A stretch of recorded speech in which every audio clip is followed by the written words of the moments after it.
glad that you guys could make it to see my first sermon ever. I don't know if it's going to be my last, but...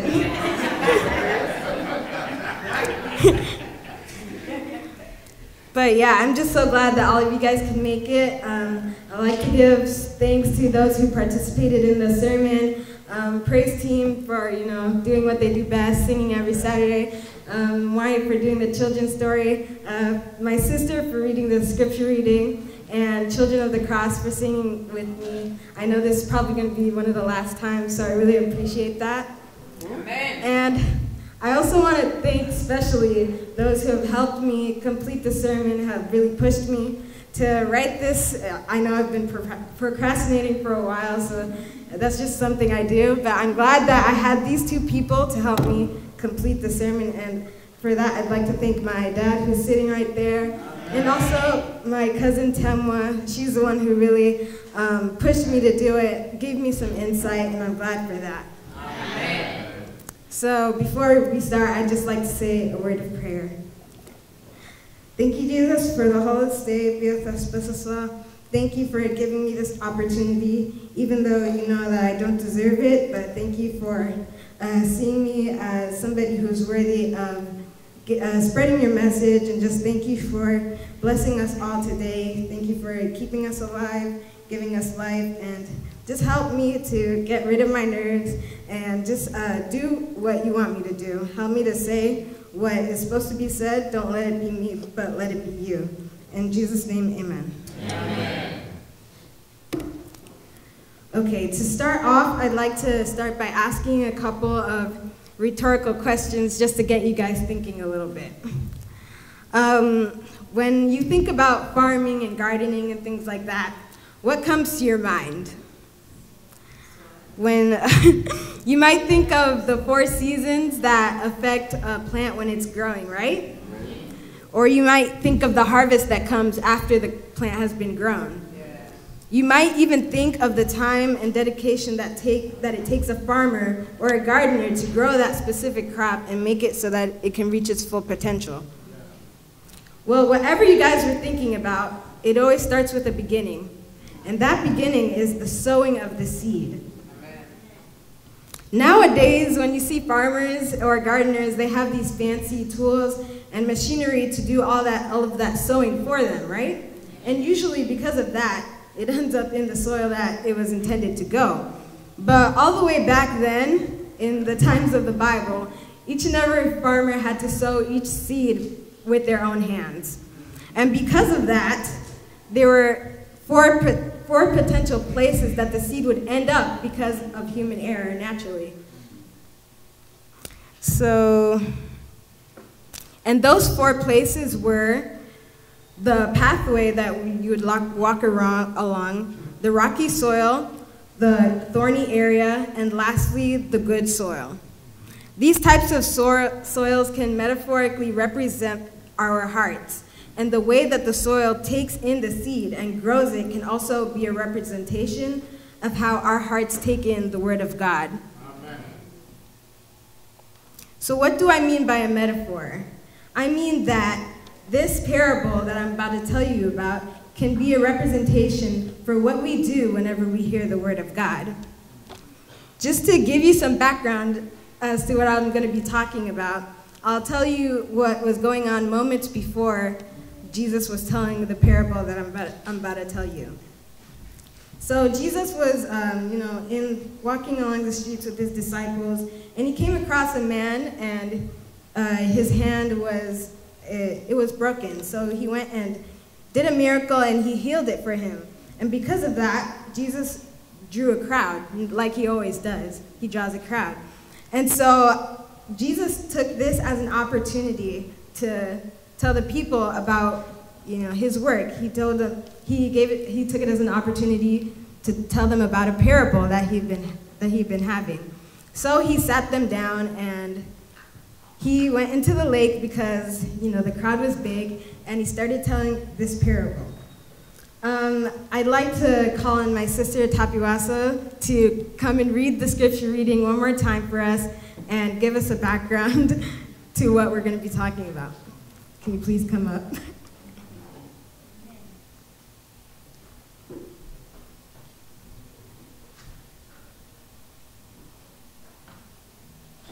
So I know this is kind of sudden, but I know you're a good reader, so I'm going to have you do this for me. So we're going to read from Mark chapter 1 all the way to Mark chapter 20. Sorry, Mark chapter 4, verses 1 all the way to verse 20, so that we can get the gist and the background. Okay. Again, Jesus began to teach by the lake. The crowd that gathered around him was so large that he got into a boat and sat out on the lake while the people were along the shore at the waterside. He taught them many things by parables, and his teaching said, "Listen, a farmer went out and sowed his seed. As he was scattering the seed, some fell along the path, and the birds came and ate it up. Some fell on the rocky places where it did not have much soil. It sprang up quickly because the soil was shallow. But when the sun came up, the plants were scorched, and they withered because they had no root. Other seed fell among the thorns, which grew up and choked the plants, so they did not bear grain. Still other seed fell along good soil. It came up, grew, and produced crop, some multiplying 30, some 60, and some 100 times." Then Jesus said, "Whoever has ears to hear, let them hear."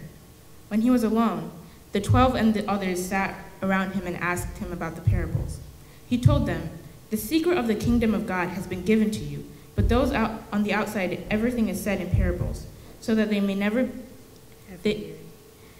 be ever seeing but never perceiving, and hearing but never understanding. Otherwise, they might turn and be forgiven." Then Jesus said to them, "Don't you understand this parable? How then will you understand any parable? The farmers sow the word. Some people are like the seed along the path, where the word is sown.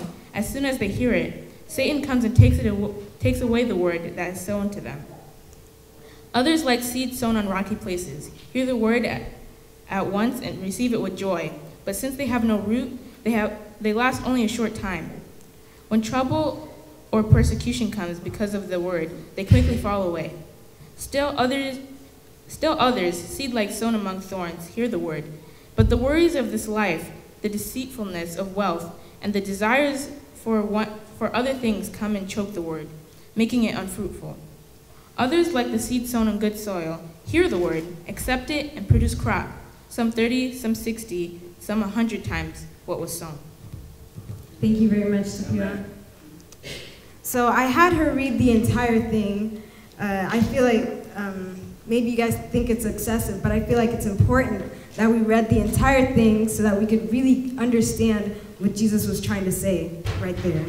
He related the 4 soils to our hearts in the parable that he told the disciples and the crowd.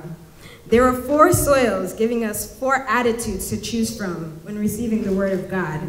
However, only one of them represented the true heart of a Christian. So, before I start talking about the soils, I just want to talk about the sower himself. Just as the soil represents how our hearts take in the word, the sower also has meaning too. The ultimate sower, of course, is Jesus Christ, but we can also be sowers too, because the sower is anyone who's using God's word to spread the gospel and tell others about Jesus.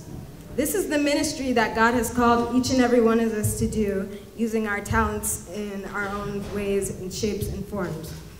For example, this is why I wanted to sing with Children of the Cross, because singing is what I do best, and I felt like if I could be a sower and sing to you guys what I feel is true, that's the way I can spread the gospel through Jesus Christ. So just as I gave that example, the sower could be the seed could be sown through a Sabbath school lesson that you go to at church, or a youth program that is special, or even just the regular preaching. It could also be from a close friend all the way to a stranger that you don't even know. A song or a poem can also be an example of how a seed can be sown into somebody's hearts and develop into something that stays with them forever. The role of the sower only has one requirement, and that is to be willing to preach the word of God to the whole world, which means that it doesn't matter who you are, you still have the potential to become a sower. So now that I've given you a gist of what the text is trying to say, and I've read the whole parable from Mark chapter 4, I'm going to start talking about all 4 of the soils. let's start by talking about the soil on the path. So I'll start by talking about this by defining what a path is. A path is usually paved ground that is really tough, really compact, so in order to support the people that are walking along it. And as a result, nothing can go into the path, otherwise they won't be able to support the people, and nothing comes out because nothing went in. I'm going to give an example of this story.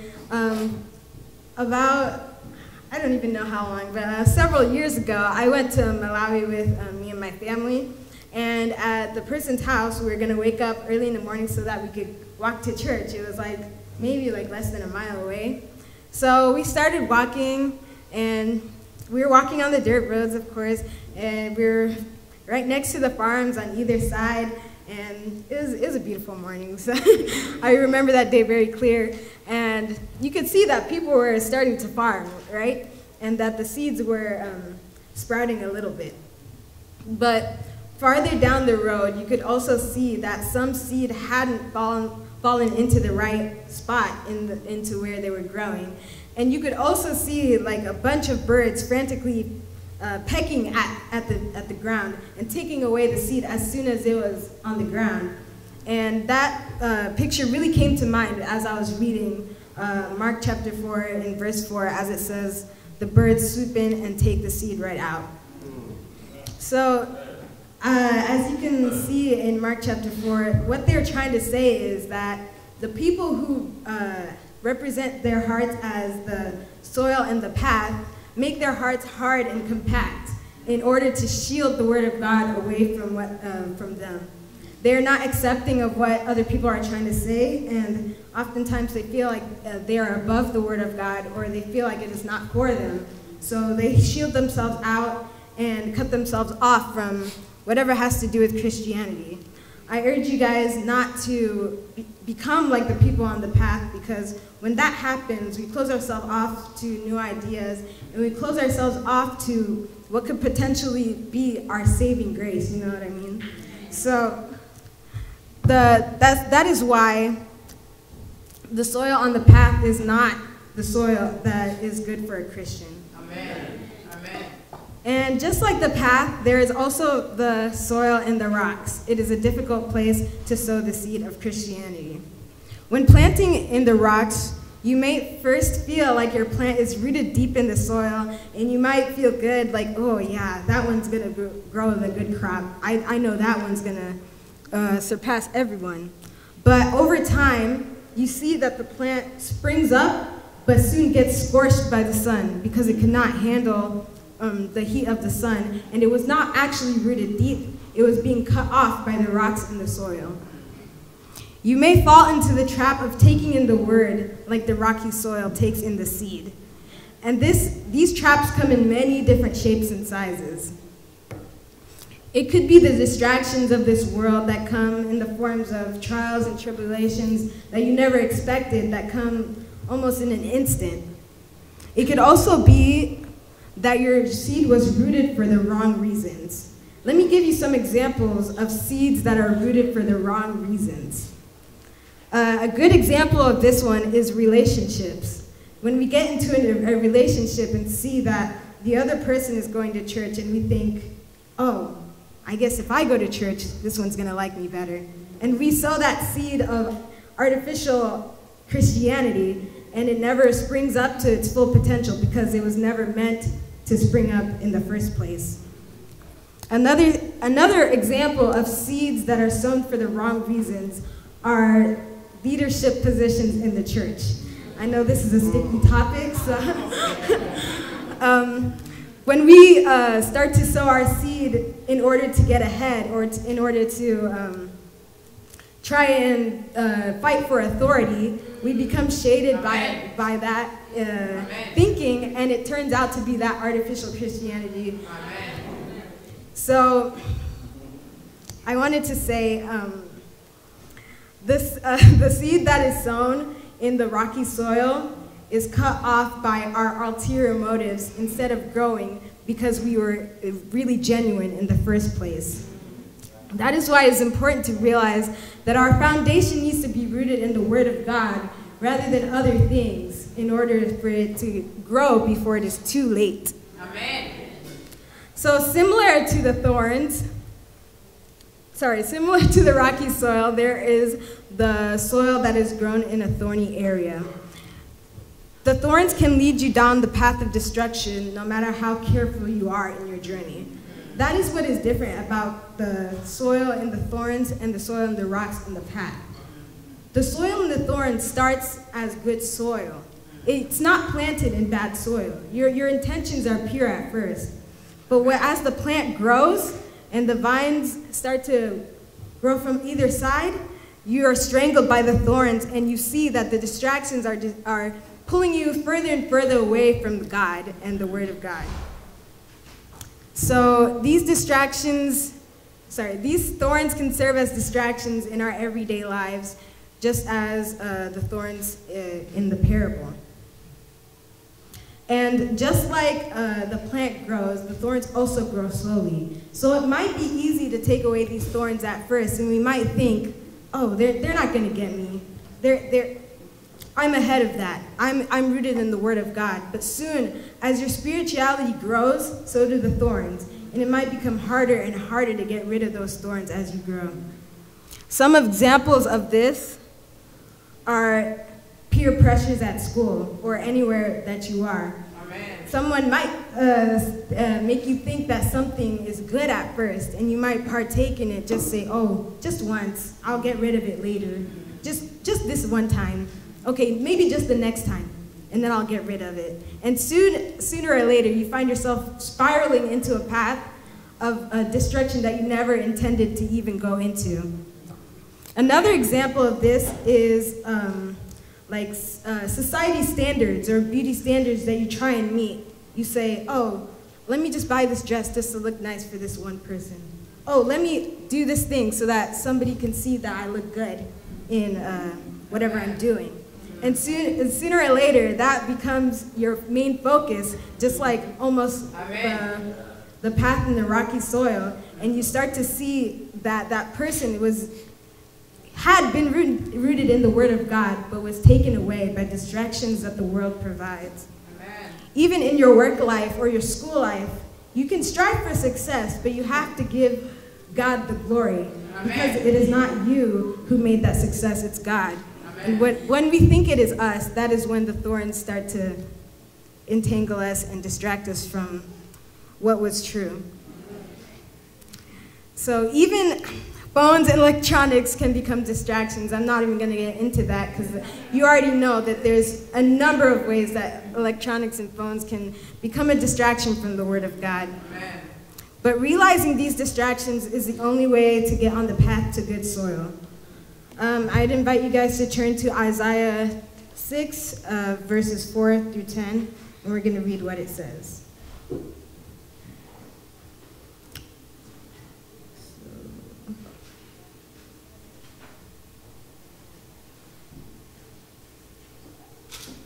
Okay, 6 verse 4 to 10. At the sound of their voices, the doorpost and threshold shook, and the temple was filled with smoke. Woe to me, I cried. I am ruined, for I am the man of unclean lips, and I live among a people of unclean lips.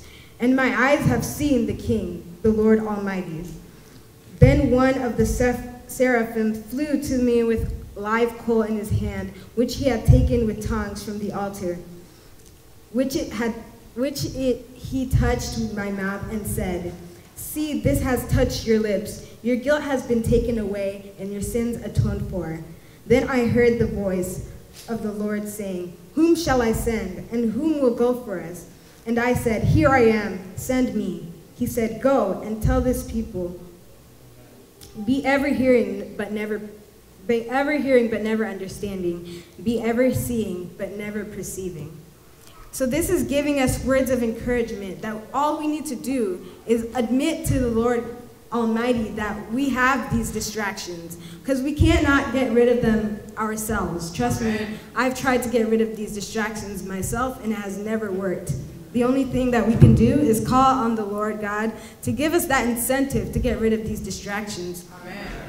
And in Isaiah, it says, be ever hearing but never understanding, ever seeing but never perceiving, which means we are different from the people of the world. We are ever seeing but never understanding of what is going on in the people of the world's lives. We should be those people who are different.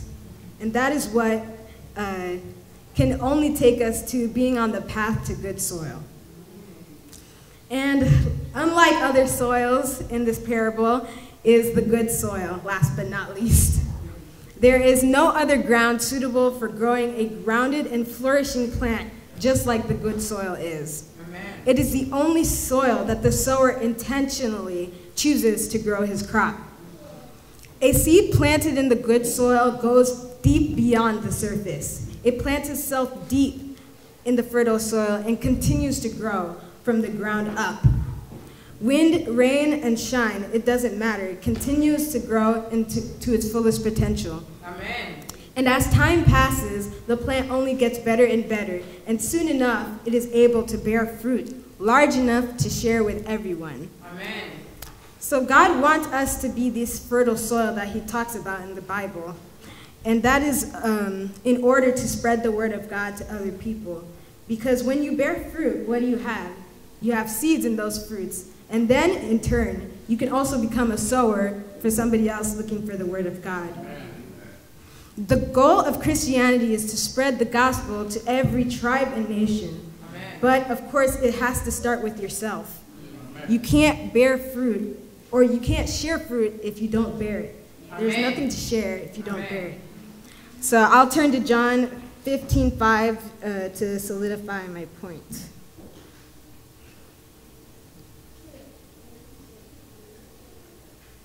All right.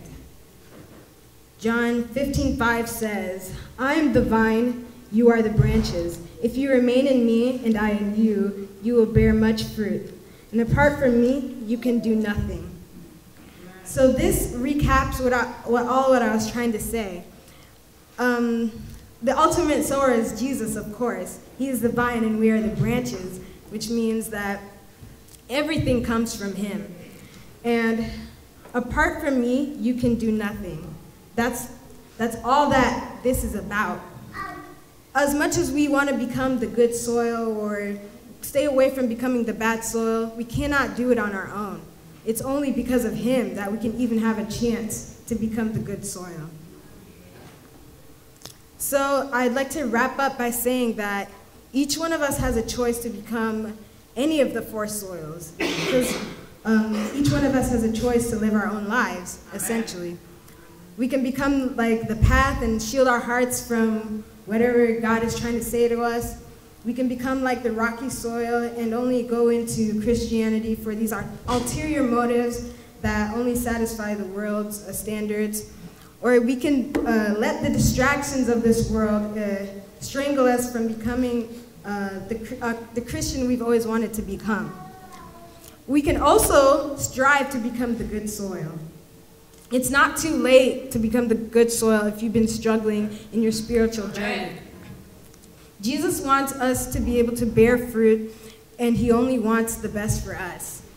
We were made to glorify God and to bear fruit into the world. God has a plan for each and every one of us, but in order to hear it, we must be in tune with the word of God. Satan and his fallen angels are present wherever the word of God is being proclaimed, and the aim is to keep it from having its intended purpose. I want to turn to Ephesians 6, verses 10 to 13, and that talks about that. Ephesians 6, verse 10 to 13. Finally, be strong in the Lord and in his mighty power. Put on the full armor of God so that you can take your stand against the devil's schemes. For our struggle is not against flesh and blood, but against the rulers, against the authorities, against the powers of this dark world, and against the spiritual forces of evil in the heavenly realms. This says that our battle is not flesh and blood, which means it is in our hearts. Just as I was saying, it starts with the individual. It also ends with the individual, which means you have to end by making the choice that you choose. knowing that Satan and his devils are there when the word of God is being proclaimed, it is good for us to strive to become the good soil in order to put on the armor of God and not let Satan and his angels pull you away from the word of God using all these types of examples using the four soils. Growing spiritually can help us discern right from wrong, and ultimately this helps us grow closer to God. Amen. It is best to grow in our spiritual lives so that we too can become true ambassadors of Christ just as he intended us to be. I'd like to end with a few words of encouragement from Colossians 2, verses 6 to 7. Okay. 2, verse 6 and 7. So then, just as you've received Christ Jesus as Lord, continue to live your lives in him, rooted and built up in him, strengthened in the faith as you were taught, and overflowing with thankfulness. So I just urge you guys to really take in what I have said, even though this is my first time preaching. I'm not even a pastor, but you know, God gave me this message. He gave me this message because he wanted you all to hear it. So may God bless you all, and thank you for listening.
for giving me this opportunity, even though I was nervous. Thank you for being with me the whole way through.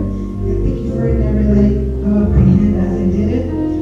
Thank you for giving me the message to give to your people and help them to have heard it. I don't know if there was anybody, even if there was nobody listening, let the one person in the back, whoever was, let them hear it and internalize it for good. Because I know this message was not from me, but it